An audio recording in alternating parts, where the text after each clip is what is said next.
my phone na aquaba ediba attention TV so ebrusu afọ ya enu se eye fiti eye juada na ebe pimende day nsema ekosu nyina edifa ya nkasa ye sister ya de nyina so eye Yvonne Nelson asem ana making ya enu se Yvonne Nelson ye actress bi a che so di ne hu ni pa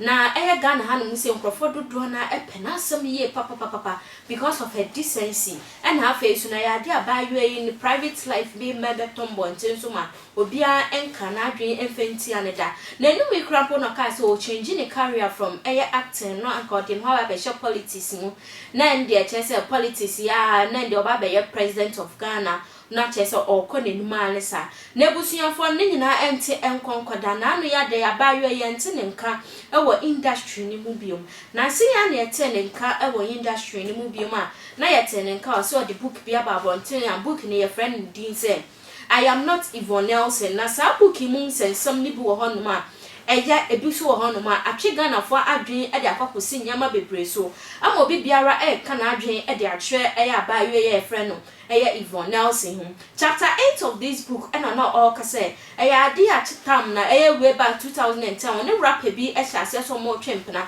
na bram na twe na ekoso no sa rapper no one ni faith no ma rapper ne tache ne say onko no nko yinyin say no tema base rapper no onko no nko yinyin say no sinto ode bia no sinto ande say pa de so betumi ahwa akwala pa de ontumi enhwa akwala biom ntune ande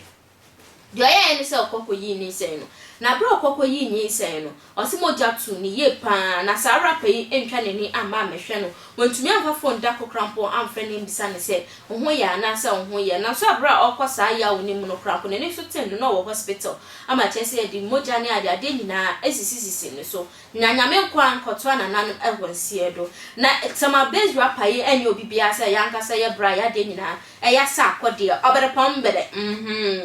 aya no na sem ena okay na bra okasa asem na wasa chapter hono ama Ghana fo nyina adwena kwakosi sa akode no nwum bi a oto ya na say na rap verse bi a oma wo no nwum bi mu se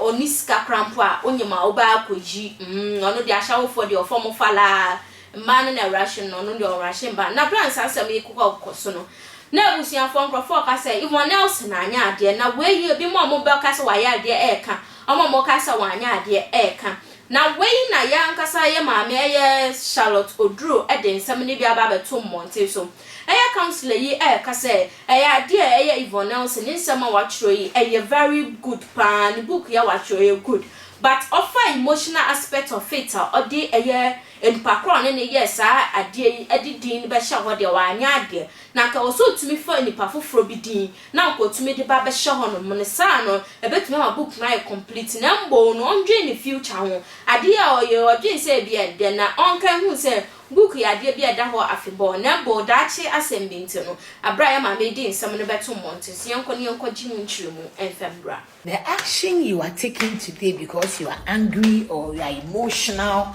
or somebody has disrespected you, has hurt you, the same action can affect you or can destroy your future. If you have anything to do with somebody, especially having sex with somebody or having a relationship with someone, it doesn't work. Before you come acting emotionally on social media, please consider your future. Because some of these people that we have whatever issues with, if you are not careful, there will be a point of your distractions. When you are angry, when you are in pain, be careful what you do. Be careful how you behave. And if you are dealing with somebody who has built a reputation, be careful. Don't let your anger push you. There's a lot we need to learn. In someone share my aquaji, who may say, Mamma, a counselor Charlotte Oduro. I didn't send me about 2 months, so all advice in your ban. It was your father Ghana for the drone eka say, Mammy, need some more okay, no crapper. Number in your ban, oh, who soon saw and that chip in over to me whom soon saw. And Naka was so to me do or before for a shower. I face no be mo so ka say ya de anyuti ne yesi wo ye bibi biara wo so to me po bi a woni die e wa brabom no to me church no direct wo part se ne be ya obetumi hu se de wo ye ende dachi bi ne enkonko ha